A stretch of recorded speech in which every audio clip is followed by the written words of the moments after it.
1 minute to go kind of way? And I'll give you a wrap when we're done. Okay. 1 minute to go. That's your warning. That's the bit when he just slates us for the last 60 seconds before he gets out the door. And if you wouldn't mind just leaning back. Yeah, there you go. Okay. Well, Ivo, take it away. Leo, Gregory, Martin, Kemp, welcome to Britflicks.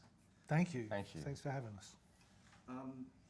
In your film, you have, Martin, a few of these battle/riot scenes. Did you enjoy yourself filming those, or was it just business? It's funny filming big fight scenes, you know, because they're so intricate that there's so many things to think about and so many people to think about that it all becomes very technical in a way. You know, it's all about camera shots and talking to people, getting the right side of a punch, making sure that the punch doesn't show air. That it's not really about enjoyment as such. It's a very technical thing to do.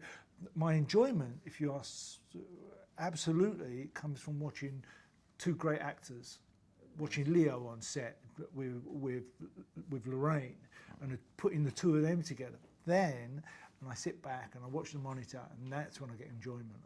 I really love those moments. So you can't really afford to let yourself get carried away by the brave heart spirit. Well, you don't really, you know, because by the time you walk onto a set as a director, you've seen those moments so many times in your head because you've gone over it, you've maybe drawn pictures, or you've prepared yourself for those moments. That when you get it and you put it through the lens, it's kind of, you've lived that moment before. So it's not, it's not like it brings a smile to your face. It's just that, yep, I've got it in the lens. I've got it on the camera.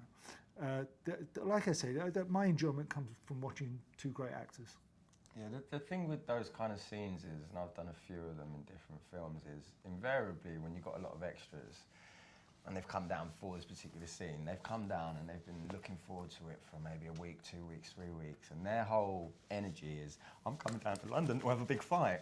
So if everybody else on the set was all like, it could go really badly really quickly. So it really does need someone to be, look, this is business, it's another scene, and you know, because as we all you know, when we're boys, we all get a bit excited. So you need someone like Martin at the top to just keep a level head on it, you know? It's very easy for those moments to get out of hand. Yeah. For those boys that come down for those moments. When you call cut, there's a certain number of them that don't hear it and just want to carry on fighting. So you have to be aware of that. And it's quite difficult. I know that at least one of you is a Spurs fan. The good one.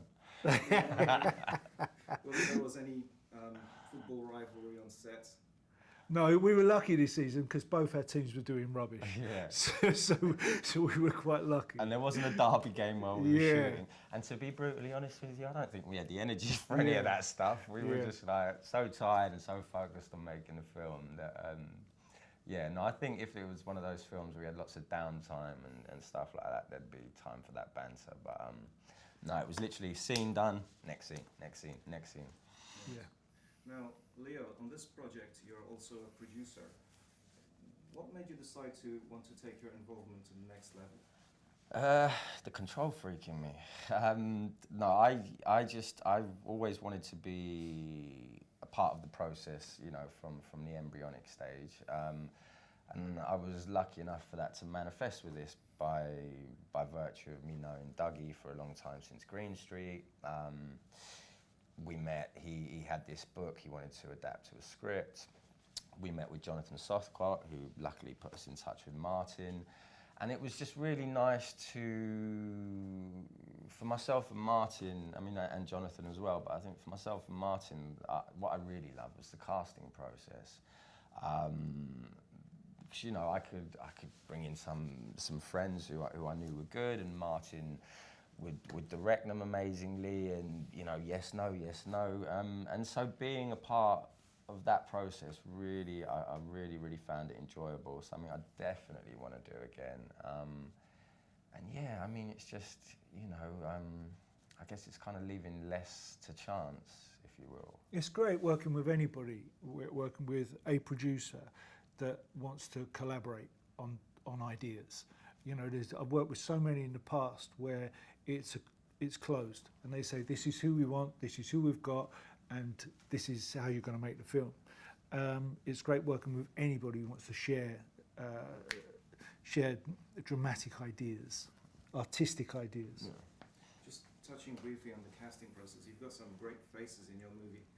I just have to ask, is Vincent Reagan as scary in real life as he is in the film?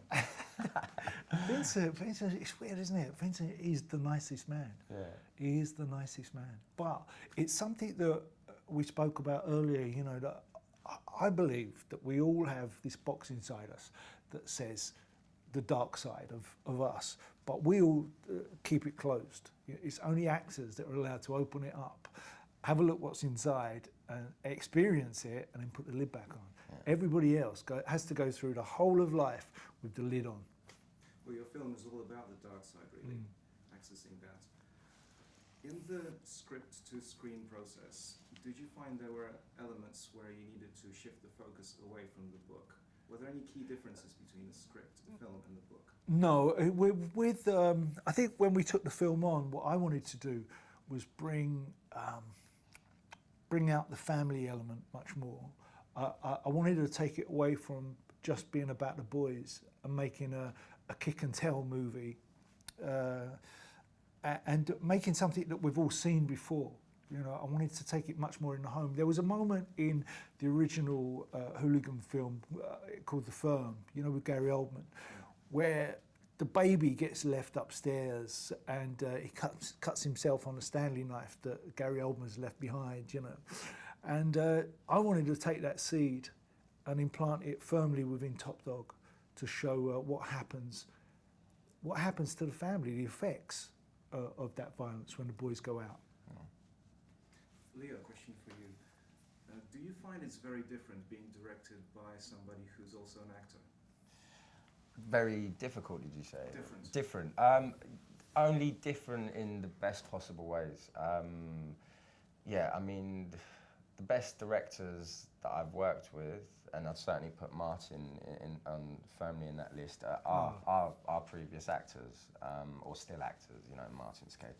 But yeah, because they have, they just have an understanding, I don't know if compassion is the right word, just an understanding to, you know, to what an actor goes through. You know, you turn up in a place and you put yourself on the line, you know, you put yourself out there to be shot down. And, you know, there are people that have been in the business a long time, and so they've gotten through that, should we say, and there are other people who are maybe a bit newer, or maybe just will never get rid of that. And Martin always had the time to make everyone feel they were part of the collaboration. There was never a dictatorship, stand there, say your line, see you later. So it was a beautiful experience being directed by Martin. And so, thank you. No, 100%. 100%. Yeah, I mean, I've been on sets where the director will literally come here and grab your arm and pull you over and say, you're over there, and grab you and pull you. And it's like, it upsets me and it disgusts me. The minute we got together, you know, and I said to Leo and everybody there, is that for me, what happens on the set, and the best sets I've ever been on, is where the director will say the best idea sticks. Whether it doesn't matter where it comes from, if it comes from one of the crew, and they say, you know what, you should try it like this. If it's a great idea, then that's the idea you work around. But don't be afraid to, you know, you don't have to stick to your own idea all the time. It's the best idea that goes on the screen. Martin, will we see you behind the camera more often? Yeah, definitely. I mean, I love doing it. Absolutely. It's all of my hobbies in one big ball. You know, it's drama, it's photography, it's cinematography, it's even music that underscores it all, you know, and you get a chance to bring all those hobbies together.